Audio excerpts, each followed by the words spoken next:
Have you ever had to answer questions from your employees about what the next step in their career looks like? Well, we're going to talk about that and a lot more with Matt Patrick here on the One Step Better podcast. This is the One Step Better podcast.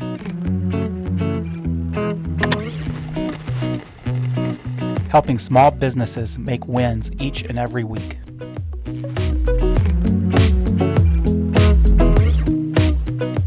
What is the earliest thing that you remember getting rewarded for? So going back to your earliest childhood memories, what was the award that you received?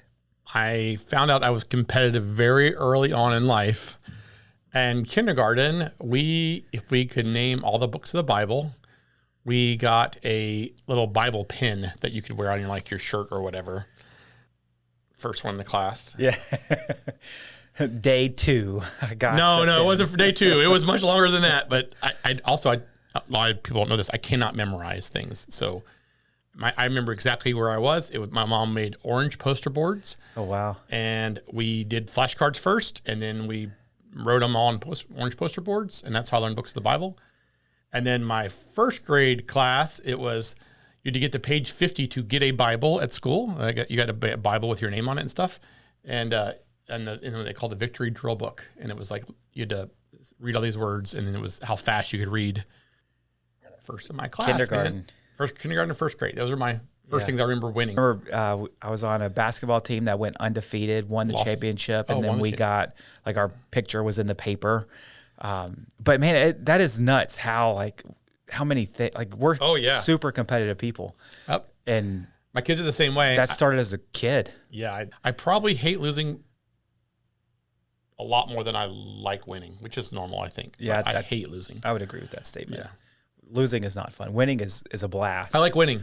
But losing I hate losing. Not fun. Yeah. I think similarly, a lot of our employees, they're competitive. There's a bit of that spirit here. And one of the ways in which they can be a little bit competitive is in their own career trajectories, and they want to make sure that there is an opportunity to win in their role. And we talk about that a lot, and we strive to produce some different ways in which our team can win in their roles. But one of the ways in which people do win is really through promotions or advancement opportunities in business. Yeah. And I find this one to be really difficult to try to have clearly communicated long-term advancement opportunities that are thought about on the front end in a small business. And part of that's simply because we just, we don't know. We have goals and we have, plans, but we're not a FedEx where we know that, hey, you know what? You can start at, level 1 and there's a clear 2, 3, 4, 5, 6, 7 to get eventually to 10. Our level 1 goes to level 2, and then the very top of our scale is maybe level 3. We're not super. Now we'll get to level 3. What's We're next? eventually going to need a level 4. How we should probably figure that out. Yeah, we need to create a level 4. Absolutely. And it's difficult because one of the questions that I get asked every single time in our interview process by qualified candidates is something along the lines of, what does it look like to advance here? Yep. How do you answer that question? It's hard to define, and I agree with you. But I look at our leaders are all prime examples of it's possible. Mm-hmm. Was it ever defined that you or Kim or Shelby, when you were hired, had a trajectory of path that took you to leadership? No. You started off as a staff accountant in a meteoric rise to the top, right? Yeah. No, I mean, it was, this is a person who has characteristics that I think would be good for this role that we're trying to fill. We kind of identified role on the fly, and then this person on our team is already really good at this role. I think this is something we could do. And so it has been hard. Obviously, we've doubled our staff in the last 3 or 4 years. And if you look back before that, we doubled our staff 3 or 4 years before that. So we didn't have roles to know we needed roles. We just said, okay, I need this role today filled. But each of the people that have progressed our organization, we have a lot of people that have progressed through different steps in our org. But it all started with, we need this new role identified and filled, not the other way around. We have a person for a role. We have the role for a person. I think the another kind of part that's hard about it is we're a fast-growing business, And we, like right now, we have 33 people on our team, and we know in 5 or 10 years that there are going to be roles, and we've probably even identified some that we will need then because we're going to be, double in size again or significantly bigger. Our problem though is I may need that role in 8 years from now if we stay on plan. But if we have a couple of years of crazy growth like we've had historically, that 8-year plan may turn into a 2-year plan. So I may need that role a lot quicker than I thought.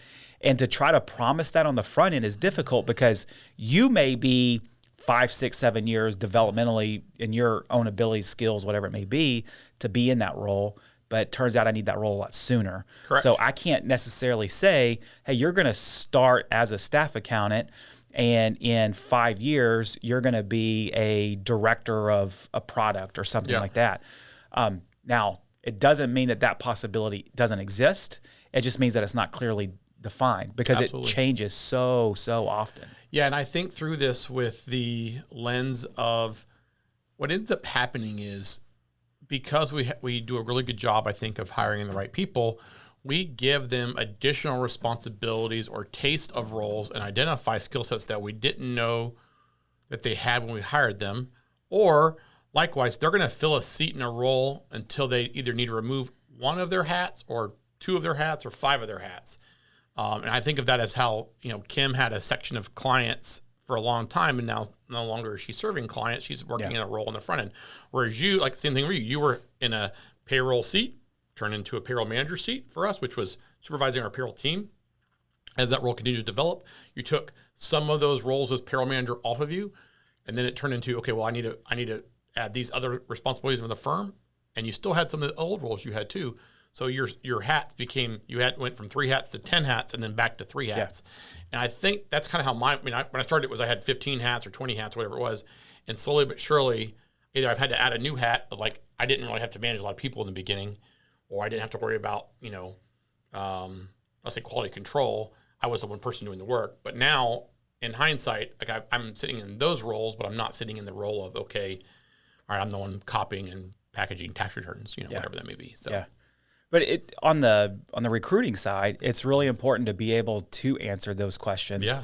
Because there are, especially in an employee's labor market, they're going to want to find an opportunity to not just, hey, I'm not looking for a job for today. I'm looking for a possibility to advance and, what does my career look like in 5 years, 10 years, whatever that answer is. I think you said it well, and that's how I answer the question whenever I get asked. It's, we don't have clearly defined roles. Here's why we don't.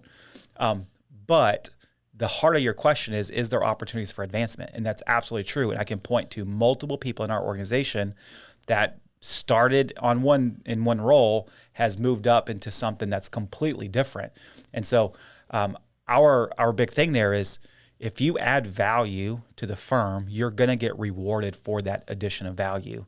But you're not going to get promoted simply because you've been in a seat for a year, 2 years, 3 years. It's, we don't necessarily operate that way. If you want a raise, if you want promotion, if you want more opportunity, show your value and you'll get it. Absolutely. And I think like in our mindset, which is I have the mentality that I think everybody should have the opportunity to win, which means, we want them to be rewarded for production. We want them to be rewarded for their attitude. I want them to be rewarded for taking on new responsibilities. And that happens through compensation. That happens through new responsibilities. That happens through new opportunities for them to grow in areas they never even thought about being in. And I think that's a way for us to adapt our lack of defined roles in that, no, there's no shortage of opportunities for you to grab more responsibility, which is what that really amounts to in my mind. And I think be rewarded for that. Yeah, because it's not, I think we do a good job of, hey, you know what, if you're going to go chase down that other thing and you're going to go kill it, drag it home, and it's going to add value to the firm, then you're going to be rewarded for that in some way. Sometimes that's just additional compensation. Other times that may be a title or a different role. It looks different depending upon the circumstance, but we do a good job of recognizing that and rewarding that when it happens. And at some point, we can, that's the story we have to tell, because there isn't all right, you're going to come in here, then you're going to go there, then you're going to go there, then you're going to go there. Next thing you know, you're going to be maybe a VP of marketing or whatever. I think smaller businesses, they deal with that all the time where there's everybody for the most part is a generalist at some point, but then you start to get a little bit more specialized or you get a little bit bigger and you have a need for more specialty knowledge. And then that's where I think it really kind of lends itself to kind of some micro progressions in their career. You see this a lot of times in like governmental work, which is probably the worst example of winning in a role, but you'll have like, I'm going to be a tax specialist one, and then I'm going to go to tax specialist 2, and then 3, but no new responsibilities, just a new title. It's just and it's because I was there for 6 months, or I didn't leave after the first week, so I got a 2 after my name, something like that. Yep. And I'm not a big fan of tenure-based micro progressions, but I am a fan of some event milestone-based micro progressions, where in our world, our customer success team can become subject matter experts based on their knowledge about a particular thing. And sometimes that's not always rewarded with necessarily a title, because we're a small business. There's not a customer success specialist 1 and a client success specialist 2, but there are definitely availability for adjustments in pay, for becoming more experts in different things. And if you think about career progression really as a motivator, those micro progressions can be a way to do that. That's a little bit, it feels a little less concrete and big than like, all right, we got 10 roles in our entire company. Yep. So now we're going to make you the leader of 8 of those roles. Right. Ooh, that feels very permanent. And a lot of times it feels very much not in line with a person's typical, maybe their leadership abilities or skill set. Yeah, that's a scary part, I think, now is we've, sometimes put people into I'll say manager role. They're not managing anybody, and they may be managing a client relationship. They're not managing people. Like, title doesn't necessarily fit responsibilities, and that's also hard to unwind that sometimes. I think about the roles that we've hired recently that were non-traditional accounting firm roles or payroll firm roles, like our sales and marketing department, or we talked about like we've gone into the benefit administration work that we're doing, or even administrative people in different seats.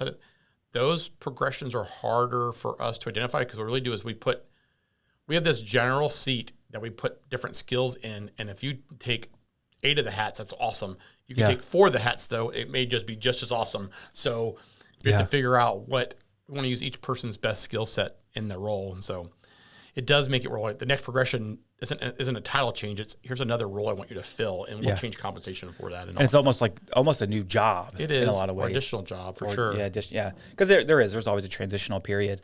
I like that flexibility. I like to be able to say, hey, you know what, you're going to come in and you're going to be in this role, and we're going to and you're going to absolutely add value to the organization, and you're going to be rewarded for your work in that role. But also at the same time, we're watching you and we're learning about you and what you're good at, what you like to do, and what your skill set really lends itself to that we didn't know about in maybe the 5 or 6 hours of interviewing that we did before we hired you. And then that turns into a lot of times like, oh, you know what? You're really good at this. And now I have a greater need for that. Yep. Let's, are you interested in maybe making a transition? We did that with one of our salespeople here recently that was selling one of our services, saw desire and hunger and a skill set that may open itself up to selling more than just that one service. So you sit down and have the conversation of, hey, I think there's a possibility here. What do you think? He's like, heck yeah, let's do it. Yeah, and that turns into, in some ways, it's not necessarily a role change. You're still selling for us. But the responsibilities and and all the things that come with additional responsibility come with that change, and the flexibility of being able to do that without maybe being pigeonholed on the front end of, all right, I'm looking for a very specific person in a very specific role I think it's harder to fill. It is. I think we've done some initial work with the idea of working genius, which is very enlightening to me, but I also think about the EOS mindset of get it, want it, and capacity to do it. And so you don't always know those things, and you find like, oh, they're really good at this area of things. It could be how they, they're really, detail oriented, whatever. Those things make it really identifiable for you to put, oh, I have a really core responsibility I would need somebody to fill that I think you're ideal for. And that allows us to use everybody's strengths as best as possible around the organization. And so if you're a small business owner that's just really trying to, one, make your workplace look attractive from the outside and inside from an employee standpoint, what are some of the things that you can do to communicate that value of, hey, you know what? I'm not hiring you to be in this role forever. There's still possibilities to advance. Yeah, the things that come in my mind right away is the idea of what I call the ideal org chart or a functional org chart, which is what are the functions or responsibilities that you have in your organization today that you can put names on. And that person may have a name in 5 boxes today, but also as they get a path of here's all the roles and responsibilities at some point we're going to need in the organization. And that may not be a title name, but that could definitely be a person, right? Mm-hmm. And so I think of that as one of the exercises we did in the beginning of EOS, which was what roles do we need filled? What leader roles do we want to have filled? And then I remember going back way back when, and I basically did create a functional org chart of here's all the things that we do in an organization and whose name is on them today. And that's where we use the logic of hats. Yeah. And, okay, which hats do you not want to be doing today that you shouldn't be doing, or which hats are somebody else best suited for? I think that's where I would start. Yeah, I think that small business owners are dreamers to some extent, some more than others, but they're dreamers to some extent.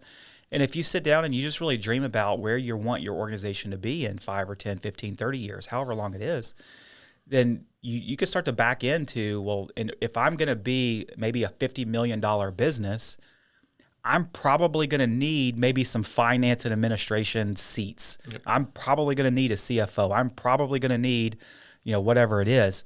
And you can paint that picture. And then from there, don't be afraid to get maybe some marketing people involved to help tell that story. Because I don't think every person needs, I know I don't need a clearly defined, this is that trajectory. What I do need is I need to know that if I help this organization win, that I'm going to win. And that's good enough, because for some people like me, that works for you, but that probably doesn't work for everybody. It doesn't. Right. It absolutely doesn't. But if you are more like me, the clear trajectory is restrictive. Right. Because, I really like, maybe role number 1 and part of role number 2, but as I get into 3 or 4, that doesn't sound fun. 5 or 6 does. And now that can kind of be a bit of a turnoff. I like the freedom and flexibility to kind of pave my own way. Now, you're absolutely right. Not everybody is like that. Mm-hmm. But you still have to be able to tell the story, and which is what we do. I can point to multiple people that started here and that are now there. Yeah. And it's simply because they added value. We learned about their skill set, and in some circumstances, we made a role for that because we knew it was going to drive more value for our organization. And so you have to be able to tell that story. Yep. And it's not, I think we started down this path of marketing is great for, business growth, but there's also a component of marketing that has to be done for employee growth. Yeah, recruiting part of it, the marketing, I think, is just as critical, or if not more critical, than the sales side. I mean, it is getting the story to your potential employees and why you think your organization is an attractive place to work. We talked about a minute ago, which is that Working Genius was very interesting to me. He writes the book from the perspective, he was in a role early on in his organization that he loved. And as he progressed, he got into areas of the organization he didn't love as much. Yeah. So understanding that a progression path is only as good as putting people at the strengths that they think is the right fit for them and putting them in the best position to succeed. I think that's something we continue to work on. I think it's something, a small business, it's really hard. You have a lot of jack of all trades in the beginning, and that's important. And you want the people that are flexible and malleable enough to jump into all kinds of different roles, because that's what you need. You need a Swiss Army knife still. But at some point, you're going to get people with I want a specific knife for a specific job. Mm-hmm. And that is, it usually happens as your organization kind of grows and molds into what you want it to be. It's hard to see the exact time that transition happens, because it's a phase. It's not you know what? I need a journalist today, and tomorrow I need a specialist in these 10 areas. Yep. It is a phase that you go through, and you kind of have to mature through that. Yeah, we've struggled with that. Not struggled. We've had that conversation a lot about, okay, we need to specialize in some areas, but do we have a critical enough mass to specialize yet, or do we need to just do a better job of being a little deeper in the general pool still? And it's a hard balance, as Yeah. most businesses would be, I think, run into the same problems we have there. Yeah. I think, for a small business owner, they got to ask themselves if they believe that it's possible for their employees to have a long-term career at their company. Because, some people may just simply say, hey, you know what? I know that if I bring somebody in, it's going to be a 3, 4, 10, whatever it is. There's going to be a capped tenure and they're going to transition. And if that's the case and you're good with that, then that's perfectly fine. Just, make sure that you're communicating that up front and that all your systems and processes are built towards that. But I think a lot of business owners, especially small business owners, they would love to have long-term employees that are going to really grow with the company. And so you have to start with asking yourself and answering the question is, do I believe it's possible? Yep. And if you do, then you have to really be able to paint the picture of what that career is going to look like. And it doesn't have to be a finished product that, has clear, these are the 30 steps to success at Patrick Accounting.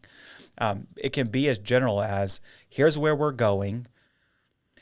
I think this is how we're going to get there. And these are some of the things that we're going to have to learn along the way. Yep. And then you got to find the people to fill those seats. And what I was just kind of lastly, kind of being this through is, in order to paint that picture right, you have to have a clear vision of where you want to go. Yeah. And articulating that and putting that on paper and having, your vision, your mission, your values, your core values of what you are as an organization are going to sell you on why they need to work there. Because that helps them get to know where we're trying to go, like that 10-year, 5-year, 3-year vision.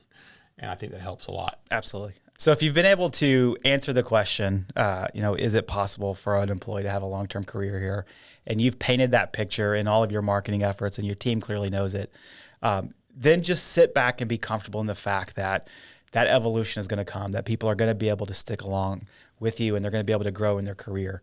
But if you haven't yet done that, take some time. It's a 15-minute exercise. It doesn't going to take a ton of time, and really just think through, what does it look like for a person inside of my organization to advance and to grow and to progress in their career. And then go back to your team and don't be afraid to talk about it, because you'll most likely find that you're going to have some people that want that very detailed path, but you're also going to have a lot of people that are completely okay with just the general idea that I know that there is an opportunity for me to grow in this environment. So thanks for listening. Really appreciate it. If you have any questions or feedback or input, we would love to hear from you. You can reach us at onestepbetter@works.com. Thanks and have a great day.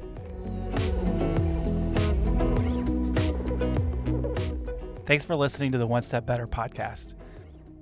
I'd really appreciate it if you would take some time to rate us 5 stars on your podcast player of choice, and make sure that you subscribe to our YouTube channel so that you never miss out on another episode. Thanks and have a great day.